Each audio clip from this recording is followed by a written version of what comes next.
this video, we're going to talk about the creation of templates using a feature of PHP called the include. When we create websites, you'll soon discover that there are certain components of a page that we tend to use again and again, and the content stays the same from page to page. For example, those areas are often what are found in our header, where we have a logo or a word mark, our navigation bar, and the footer. The content in the center changes from page to page, but these other portions tend to stay the same. So far, what we've been doing is we've just been doing what's just a file save as. So you get one page the way you like it, and you save it, and then you can continue working on it and updating the content within. The problem with that is that it can lead to errors on your pages. For example, what if you change the navigation, a link on one page, but you don't change it on the other pages? This can lead to some inconsistencies within your website and, unfortunately, a diminished user experience. So templates are a way that we can work around that and have a consistent experience from page to page. It makes it easier for web developers to duplicate those pages and keep all of those design elements, particularly what's found in the header, the navigation, and the footer, consistent. So like style sheets, which you've been working with as a way of maintaining a consistent experience, templates do the same thing. We can do duplication as we have been in class, where we do a file save as, but the problem is there is no persistent connection, meaning that you can't make it, if you make a change to one page, it doesn't automatically push out to the other pages and the other files to update that information. And that's what leads to that issue that I had just talked about of inconsistencies between pages where something is corrected on one but not on another. So an effective way to do this is through the use of includes. So now you're probably asking yourself, what on earth is an include?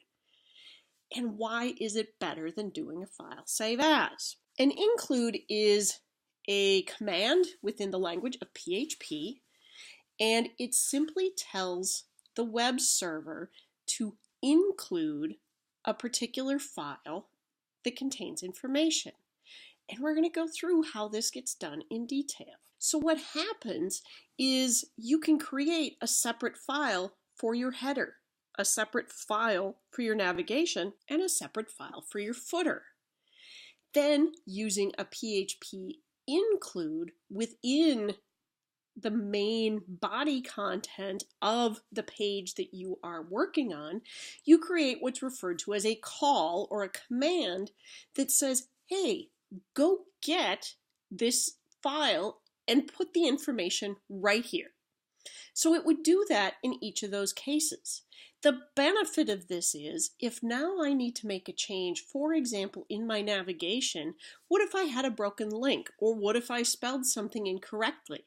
I would just change it in my navigation.html or navigation.php file, and it would update on every single page of my website that uses that include. So this is the same kind of strategy and thought process that we've introduced in using CSS, but now we're being introduced briefly to a new language called PHP. This is the extent that we're going to be using PHP, but I think you're going to find how powerful it is in this situation. So the key need, and I stress need, for using an include is the ability to change the code in one place and have it propagate or push out to wherever on your website it is being called for. So for example, if we have a header.html file, it can be used on all of these pages as long as they have the PHP include command. The same is true for your nav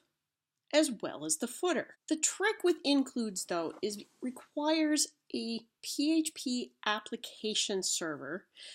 Predominantly it uses like Apache, which is Linux-based, or IIS, which is a Windows-based. But either way, PHP runs on the server. As was stated in the prior video, this is a server-side scripting language. This means you cannot test functionality for your PHP pages locally on your computer anymore. When working with our HTML files, you were simply able to do a preview in browser, and you could see if your page was rendering or displaying properly. With PHP, you can't do that. It requires a parsing application or a translating application, which is that part of that PHP on the scripting server that says, oh, I see that there's some PHP on here, as is illustrated in this diagram. There's some PHP in here. So what does it mean I need to do? And in our case, it's going to say, oh, it says include, and then it says a file name. So it will include that file name, and when it goes back to the end user, the client's computer, it's going to render or display in HTML. They will not see the PHP. So let's take a look at how this actually works by looking at some actual code.